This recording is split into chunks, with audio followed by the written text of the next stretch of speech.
Hello बच्चों, आज हम लोग टॉपिक देखने जा रहे हैं जिसका नाम है सिस्टम ऑफ लीनियर इक्वेशन। ठीक है। इसके अंदर हम लोग देखेंगे कंसिस्टेंट क्या होता है, इनकंसिस्टेंट क्या होता है, फाइनाइट सॉल्यूशन क्या होता है, इनफाइनाइट सॉल्यूशन क्या होता है, नो सॉल्यूशन क्या होता है। ये सारी चीजों को हम लोग डिटेल में देखेंगे और अच्छे तरीके से इसकी जानकारी प्राप्त करेंगे। ठीक है। तो चलिए, सबसे पहले हम लोग लिखते हैं टॉपिक का नाम, that is system of linear equation. System of linear equation. ठीक है। तो किस तरीके का इक्वेशन दिया रहेगा वो मैं लिख देता हूं, जैसे a1x plus b1y plus c1z equals to d1। दूसरा दिया रहेगा आपको a2x plus b2y plus c2z equals to d2। a3x plus b3y plus c3z equals to d3। ये आपको तीन इक्वेशन दिया हुआ है। ठीक है। तो सबसे पहले हम लोग देखेंगे कि कंसिस्टेंट क्या होता है और इनकंसिस्टेंट क्या होता है। तो अगर हमने लिखा कंसिस्टेंट, कंसिस्टेंट का मतलब हो गया विच हैज सॉल्यूशन। यहाँ पे लिख दे रहा हूं मैं बगल में, विच हैज सॉल्यूशन, उसको बोलेंगे कंसिस्टेंट। और इनकंसिस्टेंट क्या होता है?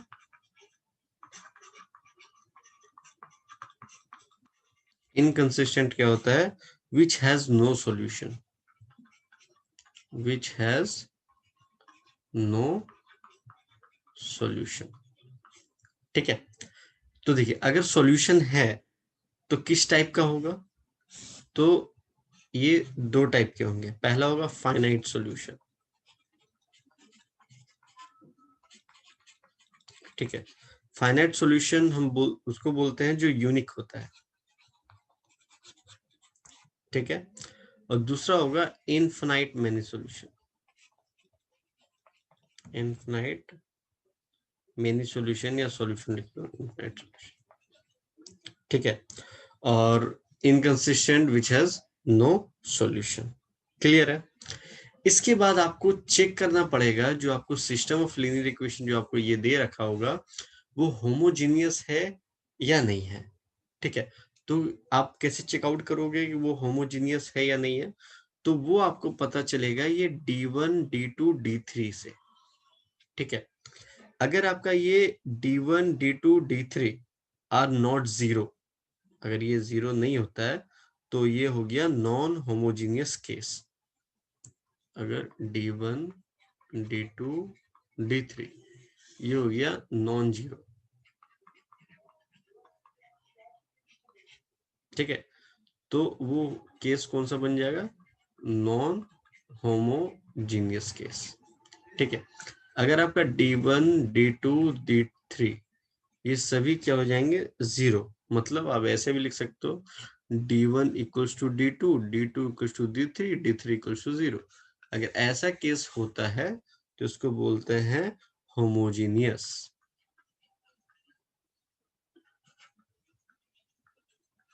इसको क्या बोलते हैं? होमोजीनियस। और ये ऑलवेज कंसिस्टेंट होता है, ऑलवेज कंसिस्टेंट होता है। क्लियर है? यहां तक बातें क्लियर हो गई। नॉन होमोजीनियस कैसे पकड़ोगे? D1 D2 D3 non zero होगा, मतलब जीरो नहीं होगा। अगर D1 D2 D3 अगर तीनों ये जीरो हो गया तो उसको बोलते हैं होमोजीनियस केस। तो नॉन होमोजीनियस और होमोजीनियस केस की क्या कंडीशन होती है, चलिए आइए वो देखते हैं। देखिए, इधर मैं लिख देता हूँ नॉन होमोजीनियस। ठीक है। और इधर लिख देता हूँ होमोजीनियस केस। ठीक है। इसको भी पूरा लिख ही देता हूँ मैं। ठीक है। तो देखिए, नॉन होमोजीनियस केस में भी आपको क्या बोला था कि आपका D1 D2 and D3 are not zero. ठीक है। और होमोजीनियस केस में D1 equals to D2 equals to D3 equals to 0, इसको बोलते हैं होमोजीनियस केस। क्लियर है?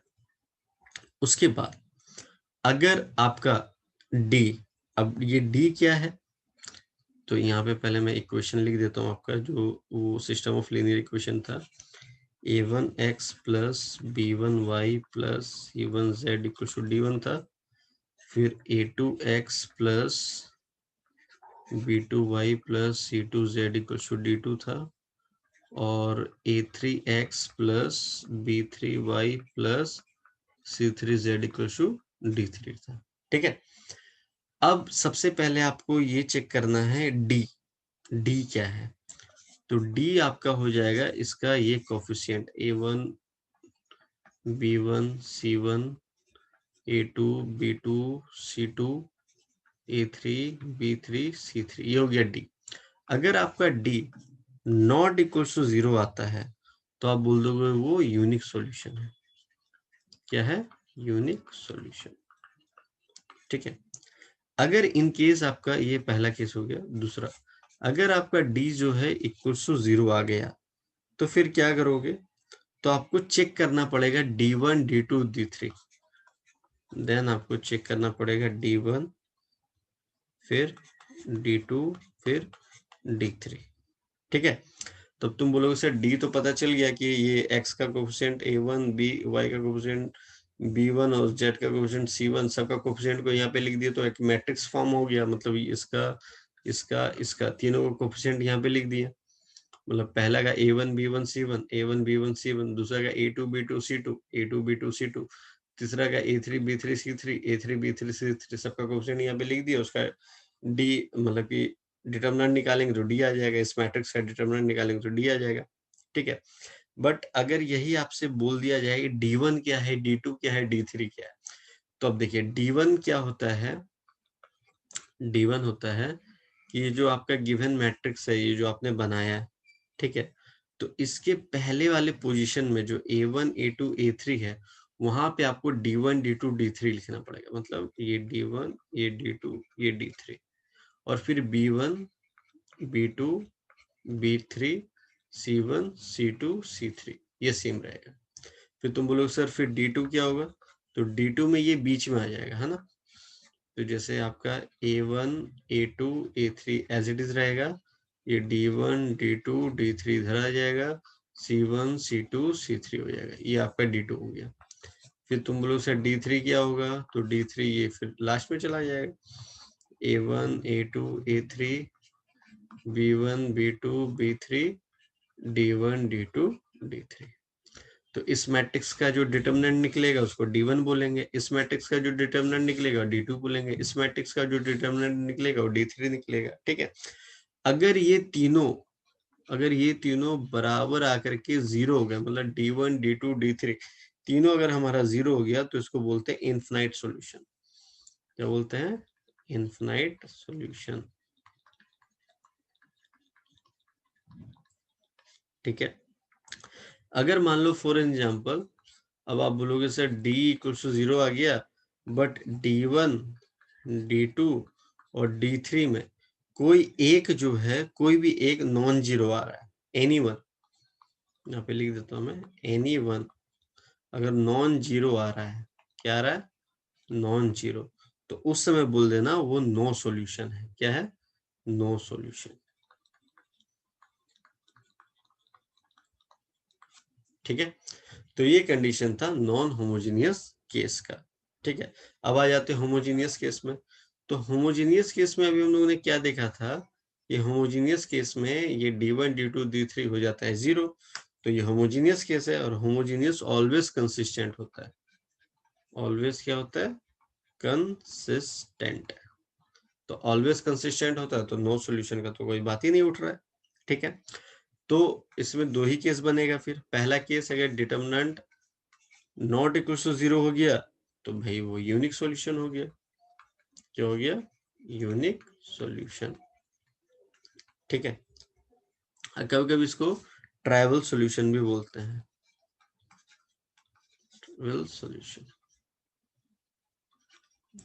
ठीक है, चलो सेकंड केस, अगर मेरा D इक्वल टू 0 आ गया, तो क्या हो जाएगा वो इनफाइनाइट मेनी सॉल्यूशन।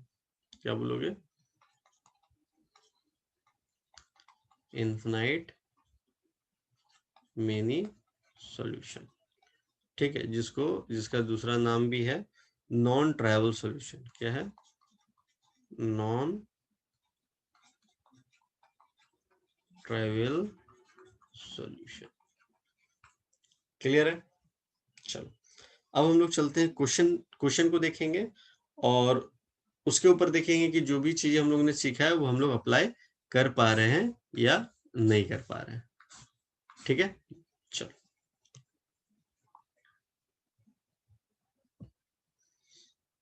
चलिए, एक क्वेश्चन है यहाँ पे आपको दे रखा है, सिस्टम ऑफ लीनियर इक्वेशन दे रखा है। क्वेश्चन में क्या दे रखा है? x minus y plus z equal to 3 ये दे रखा है। 2x plus y minus z equal to 2 दे रखा है। Minus x minus 2y plus 2z equal to 1 दे रखा है।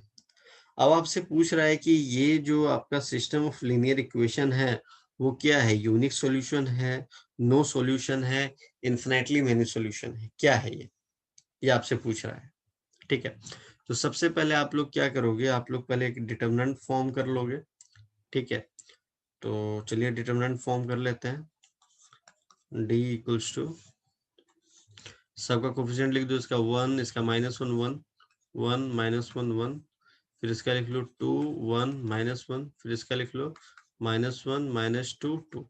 ठीक है, अब इसका जब डिटरमिनेंट तुम निकालने जाओगे, जैसे 1 को रखोगे, ठीक है, ये और ये कैंसिल आउट हो गया तो 2 1 जा 2, 2 1 जा 2, और ये माइनस माइनस प्लस, फिर -2।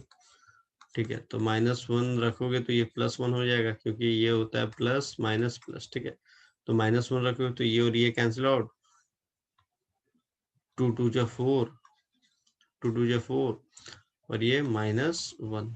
ठीक है, फिर +1 रखेंगे तो ये और ये कैंसिल आउट हो गया, ये -4 और +1। ठीक है, तो ये हो गया 0, इधर हो गया आपका 4 में से 1 गया 3 +3, और ये हो गया -3, तो कैंसिल आउट हो गया 0। तो ध्यान से देखिएगा, डी मेरा आ गया 0। तो ये क्वेश्चन को स्टार्ट करने से पहले आप लोग को इस पे नजर रखना चाहिए था। ठीक है, इसमें नजर रखा तो सबसे पहले हमें पता चल गया ये नॉन होमोजीनियस है। क्या है? Non homogeneous. तो नॉन होमोजीनियस के केस में अगर मेरा d इक्वल टू 0 आता है, d इक्वल टू 0 आता है, तो हम लोग चेक करते हैं d1, फिर d2, फिर d3। तो d1 चेक करने का स्टाइल क्या है? किसको पहले में लिख दीजिए 3 2 1, और बाकी का कोएफिशिएंट जो है वो सेम रहेगा, -1 1 -2 1 -1 2। इसका भी डिटरमिनेंट आप लोग निकालोगे तो 0 आएगा। ठीक है, फिर d2 बताते हैं, d2 कैसे करोगे? 1 2 -1, फिर d2 है ना, तो ये आ जाएगा 3 2 1, ये वाला पार्ट आ जाएगा, क्योंकि d2 है तो 2 में चेंज होगा। ठीक है, और 3 में क्या लिखेंगे? 1 -1 2।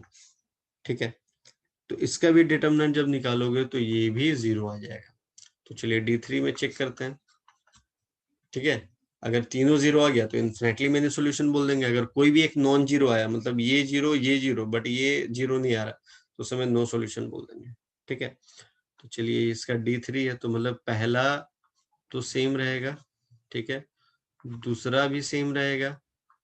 d3 है मतलब 3 में चेंज करना है, तो 3 में क्या लिखेंगे? ये वाला पार्ट 3 2 1।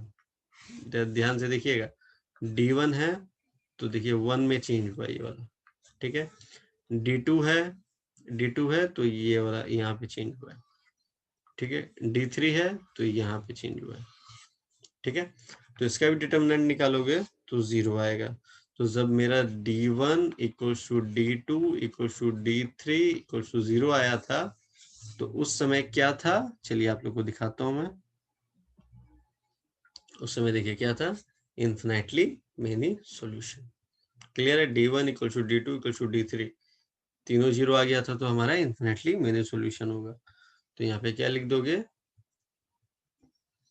यहाँ पे क्या लिख दोगे, क्या होगा,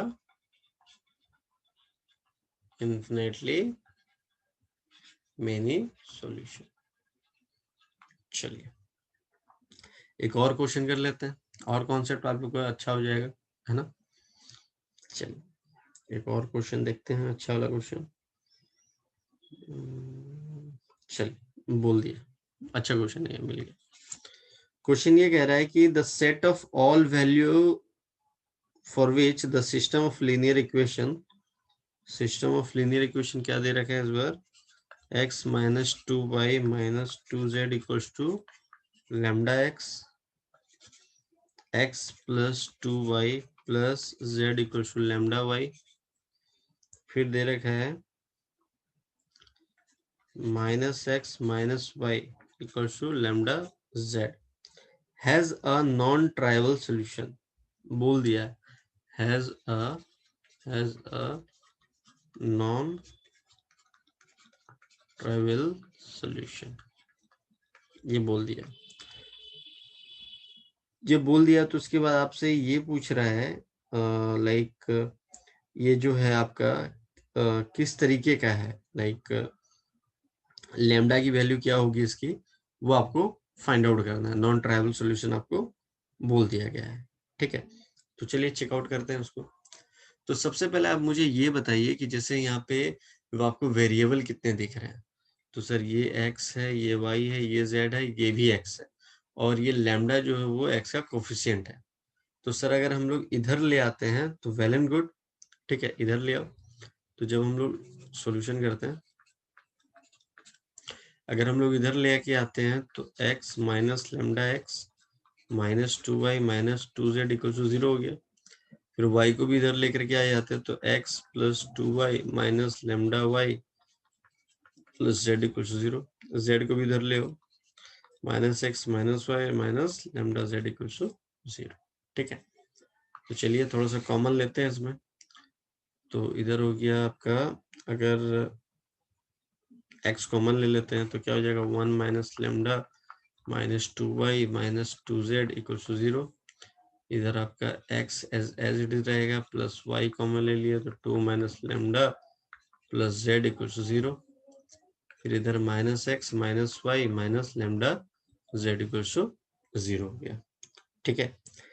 अब हम क्या करते हैं कि पहले देख लेते हैं कि कौन सा ये होमोजीनियस है, नॉन होमोजीनियस है। तो भाई d1 d2 d3 ये तीनों 0 है, तो मतलब होमोजीनियस है, ठीक है। होमोजीनियस है, अब इसका d पहले लिख लो, d क्या हो जाएगा, कोफिशिएंट लिख लो इसका, 1 minus lambda minus 2 1 2 minus lambda, फिर ये क्या था, z था, हाँ, तो ये 1 हो जाएगा। फिर यहाँ पे -1 माइनस लैम्डा, ठीक है। ये डिटरमिनेंट लिख लिए। अब ध्यान से देखिएगा, ये आपको क्या बोला था, नॉन ट्राइवल सॉल्यूशन है। तो नॉन ट्राइवल सॉल्यूशन में ये देखिए यहाँ पे रूल पे, ये देखिए क्या बोला था मैंने, नॉन ट्राइवल सॉल्यूशन। तो नॉन ट्राइवल सॉल्यूशन में क्या होता है, d इक्वल्स टू 0 करना पड़ता है, ठीक है। तो चलिए देखते हैं। तो ये नॉन ट्राइवल सॉल्यूशन बोला था आपको मतलब कि क्वेश्चन में, तो d इक्वल्स टू 0, मतलब इसका डिटर्मिनेंट इक्वल्स टू 0 कर देंगे। 1 minus lambda -2 1 2 minus lambda 1 -1 minus lambda equals to 0। अब सिंपली क्या करना है, आपको सॉल्व करना है और लैम्डा की वैल्यू निकालनी है, ठीक है। तो आई होप आप लोग को आता होगा ये डिटरमिनेंट सॉल्व करना, ठीक है। मैं आप लोग को बता देता हूँ लैम्डा की वैल्यू कितनी होगी, आप लोग खुद से फाइंड आउट करोगे। अगर नहीं आता है तो कमेंट बॉक्स में कमेंट करना, मैं बता भी दूंगा इसको सॉल्व कैसे किया जाता है। बट हालांकि 99% चांसेस है कि आप लोगों को परेशानी नहीं होगी, क्योंकि वही प्रोसेस था जैसे भी डिटरमिनेंट मैंने करके बताया। यहाँ बस 1 माइनस लैम्डा, तो डरने की कोई बात नहीं है, प्रोसेस वही सेम होगा और आपको वैसे ही करना है, ठीक है। तो आई होप ये वीडियो आप लोगों को समझ में आया होगा, ठीक है। अगर कोई दिक्कत है, कोई डाउट्स है, तो आप लोग कमेंट बॉक्स पे कमेंट कर लेना, और नंबर ऑफ क्वेश्चंस की प्रैक्टिस चाहिए तो आप मेरे से मांग लेना, मैं सेंड कर दूंगा, व्हाट्सएप कर दूंगा। Okay, thank you, bye bye, take care.